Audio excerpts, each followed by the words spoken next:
अस्सलाम वालेकुम dear aspirants. I am Awais Khan, ACUT PMS, और आज मैं नई वीडियो के साथ आया हूँ जो कि है methodology of English précis and composition. आपको जैसा कि आपको पता होगा कि English précis and composition is one of the most crucial and difficult paper of the CSS and PMS examination. Competitive exams में दो पेपर सबसे ज़्यादा इंपॉर्टेंट हैं, एक ऐसे एंड एक दूसरा प्रेसे। अगर आप ये दोनों पास कर लेते हैं तो इसका मतलब है आपने 50% एग्ज़ाम क्लियर कर लिया है। इतनी ज़्यादा इसकी इम्पोर्टेंस है। अब प्रेसे और कॉम्पोजिशन के पेपर को आपने किस तरह अप्रोच करना है ये मैं आपको बताऊंगा थ्रू माय ओन एक्सपीरियंस। पहले तो हम देखते हैं कि प्रेसे के पेपर में कुछ कॉमन मिसकंसेप्शंस हैं। एस्पिरेंट समझते हैं कि इस पेपर को आपने पास करना है तो आपको एक ग्रामेटिशियन होना चाहिए, इंग्लिश ग्रामर में आप मास्टर हों, या आपने मास्टर्स डिग्री ली हुई हो इंग्लिश सब्जेक्ट में। लेकिन ये दोनों बिल्कुल मिसकंसेप्शन हैं। आपको कोई ज़रूरत नहीं है ग्रामेटिशियन बनने की, कोई ज़रूरत नहीं है आपको ग्रामर की पूरी पूरी किताबें रटने की। सिर्फ आपने इसके लिए स्मार्ट अप्रोच को इस्तेमाल करना है। आपका टाइम बहुत लिमिटेड है, बहुत कीमती है। इसमें आप एक्सटेंसिव स्टडी नहीं कर सके। आपको टारगेटेड स्टडी करनी होगी जिससे आप मिनिमम टाइम में कोर्स को भी कवर कर लें और पेपर को भी पास कर लें। आप पेपर तब पास कर सकते हैं जब आपके पेपर के अंदर कोई भी मेजर ग्लेयरिंग मिस्टेक्स ना हो। अगर आप सेंटेंस स्ट्रक्चर वीक ना हो और आप अगर सही वोकेबलरी यूज़ कर रहे हो तो आपके पेपर बहुत आसानी से पास कर लेंगे।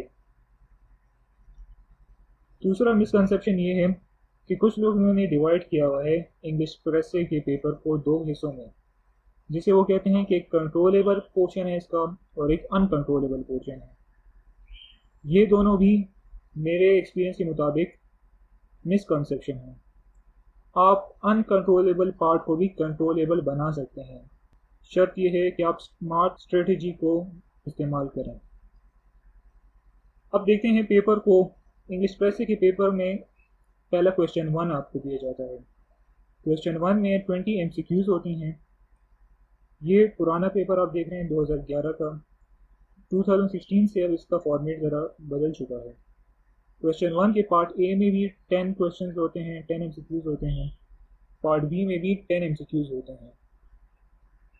पहले पार्ट में 10 सिनोनिम्स होते हैं जबकि दूसरे पार्ट में 10 एंटोनिम्स होते हैं। कुछ लोग इस पार्ट को अनकंट्रोलेबल पार्ट कहते हैं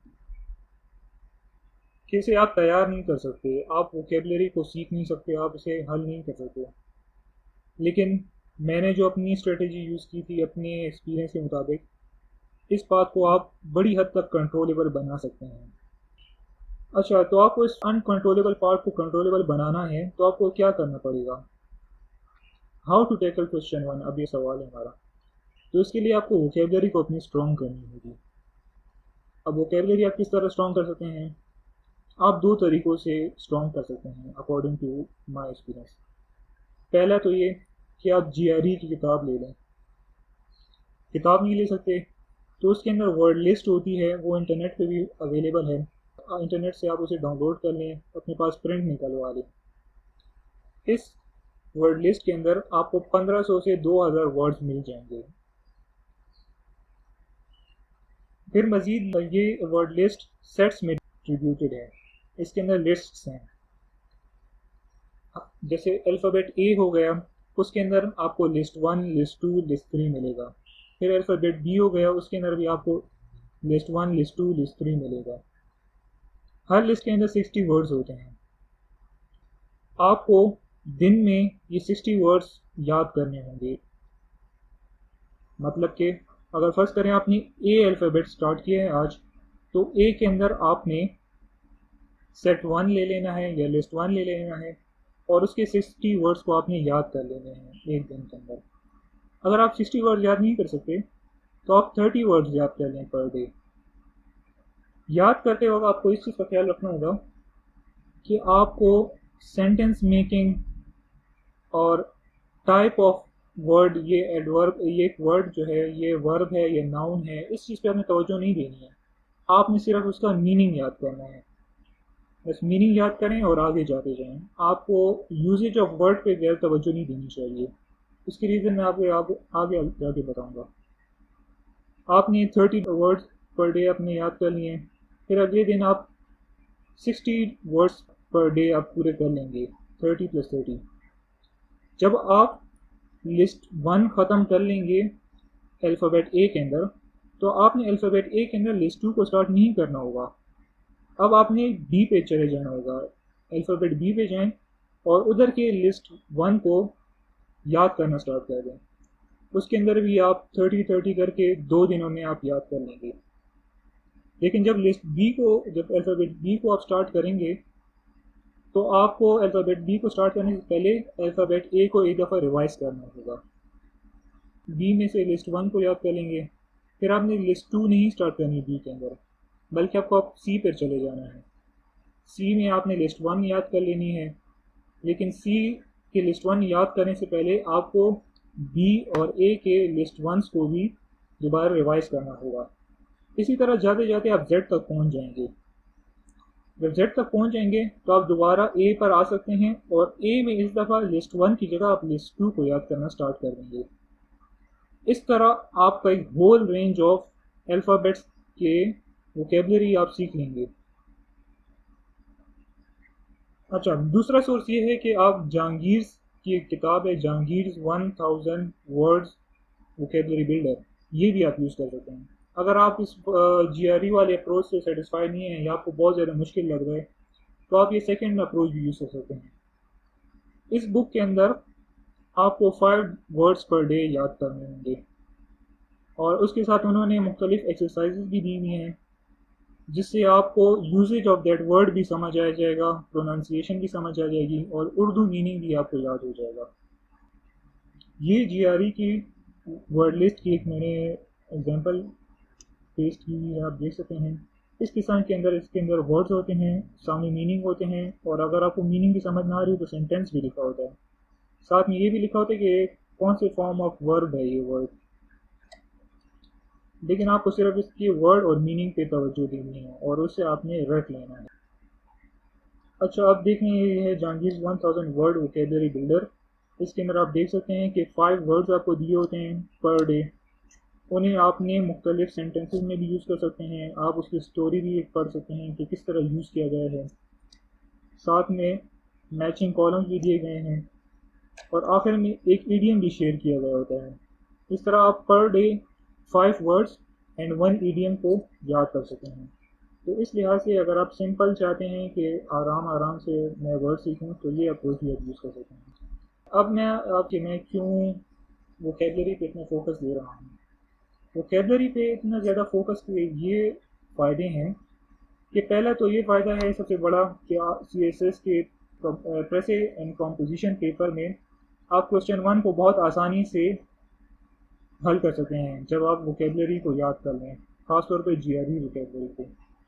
मेरे अपने एक्सपीरियंस के मुताबिक 2020 के अटैम्प्ट के अंदर मैंने 20 में से 18 MCQs बिल्कुल सही किए हुए थे। उसकी वजह यही थी कि मैंने GRE के वर्ड लिस्ट को याद किया हुआ था।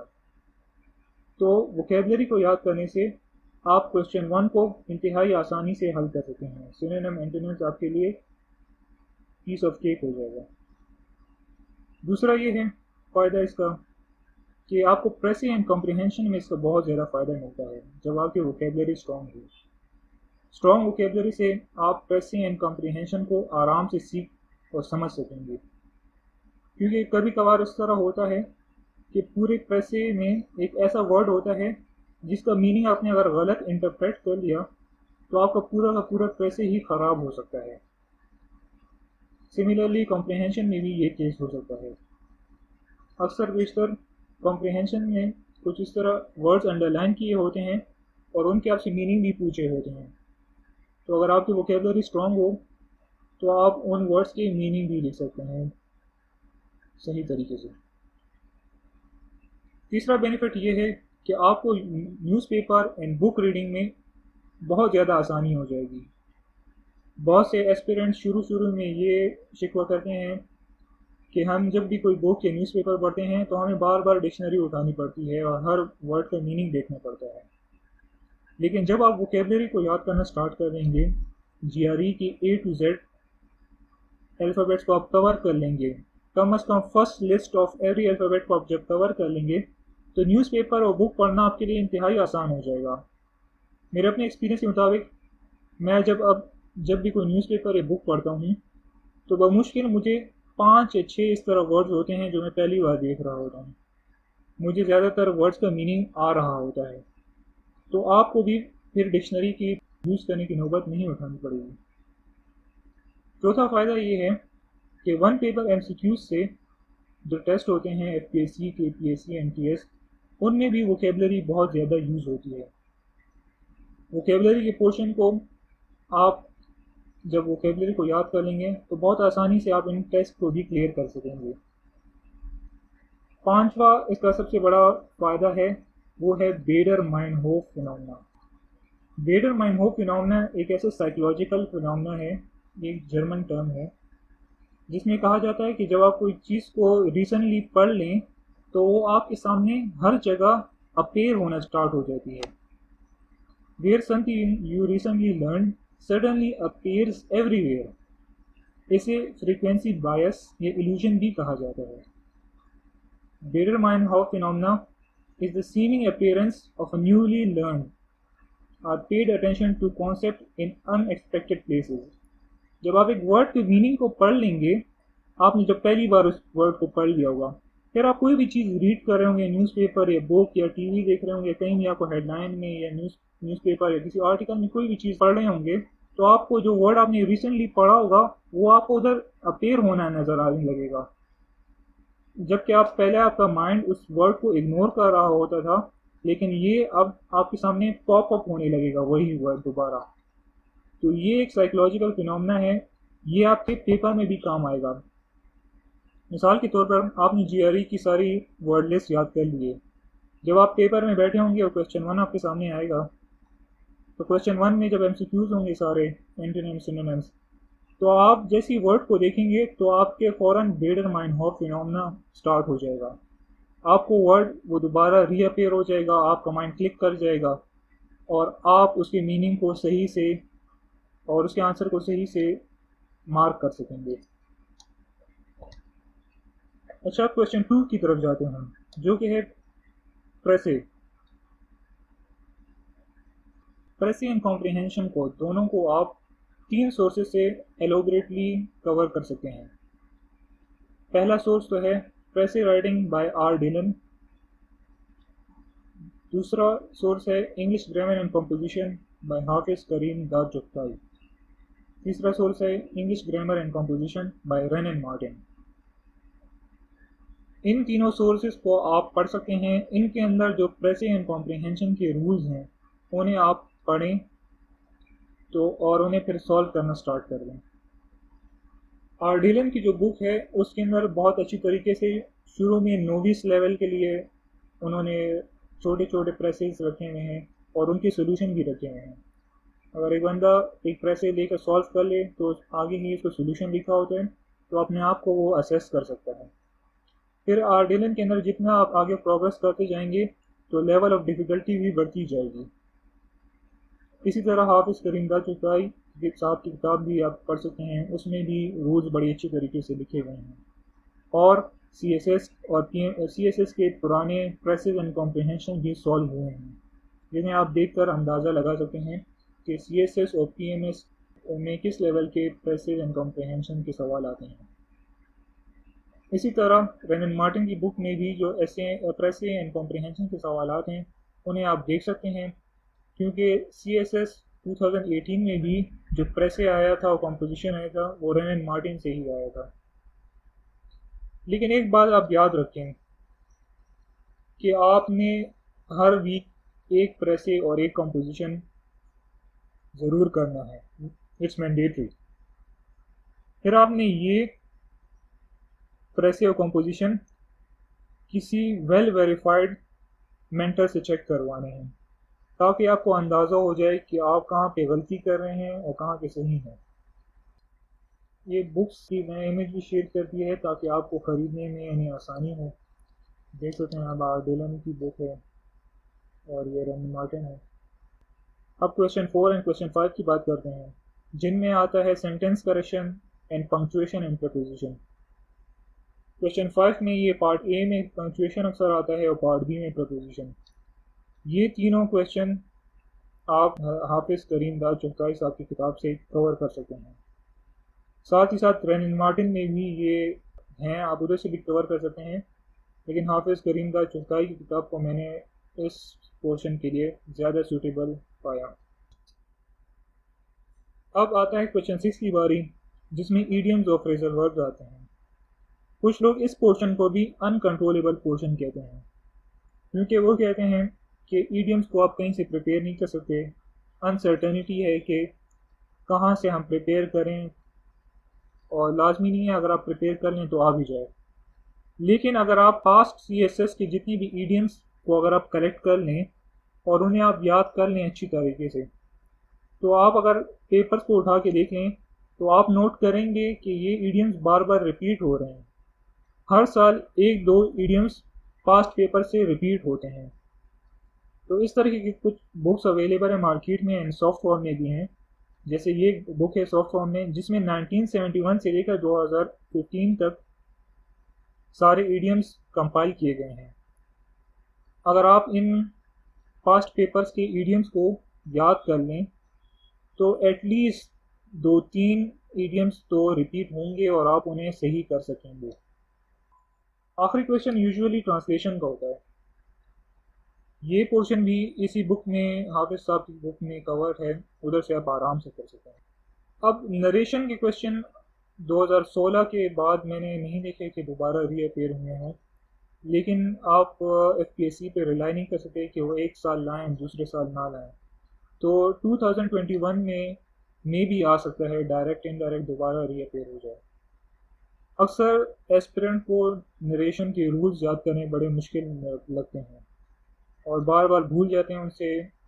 तो उनके लिए एक मैं यूनिक नया मेथड बता रहा हूँ, जो कि है नंबरिंग मेथड। नंबरिंग मेथड में मैथ्स को हमने इंग्लिश के साथ एमलगमेट कर दिया है। तो एक चैनल का लिंक मैं शेयर कर रहा हूँ जिधर से आप नंबरिंग मेथड के थ्रू नरेशन को आप सीख सकते हैं। और मैं गारंटी देता हूँ कि अगर आप इस मेथड को सीख जाएं एक दफ़ा, तो आपको नरेशन की रूल्स दोबारा याद करने की ज़रूरत ही नहीं पड़ेगी। आज के लिए इस वीडियो में इतना ही।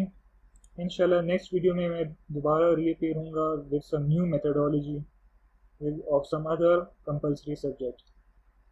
तब तक के लिए अल्लाह हाफिज़।